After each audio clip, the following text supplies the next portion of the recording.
I'm Maureen Maguire. I'm a biostatistician in the Department of Ophthalmology at the University of Pennsylvania. I organize and design, analyze multi-center clinical trials, multi-center clinical research in other areas as well. Age-related macular degeneration is a disease that affects the retina, the part of your eye that is responsible for seeing.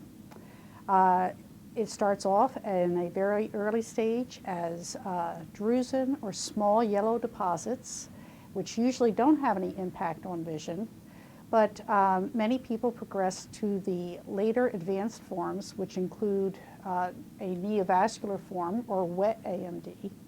Wet AMD affects about 1.6 million people in the United States.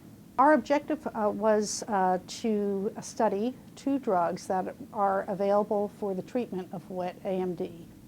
One drug, Lucentis, had been proven in clinical trials to be extraordinarily effective in the treatment of wet AMD.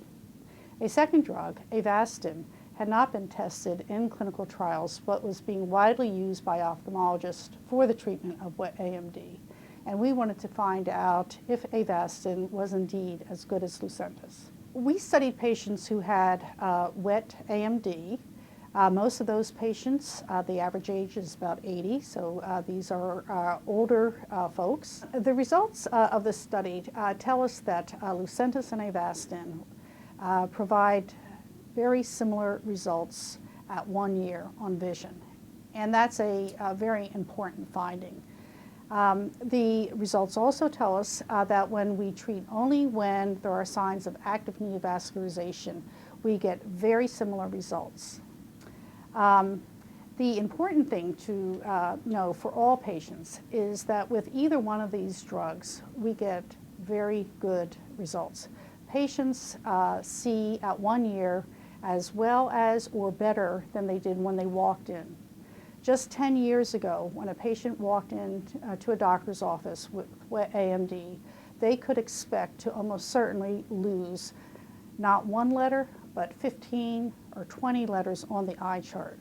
So we've gone from having patients facing a lot of disability because of their vision to a case where they need to have multiple treatments, but they preserve their vision.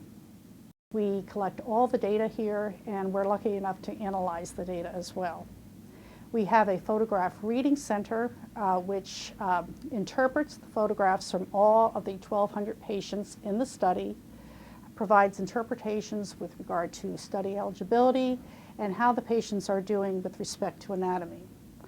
In addition, the formal department chair here, Dr. Stuart Fine, was the study co-chair. Macular degeneration is a chronic disease. It does not go away after 1 year. We will be studying our patients for another year to see how they do in their second year, whether the need for so many treatments persists, whether the visual benefits persist, and whether there are any changes in the adverse events.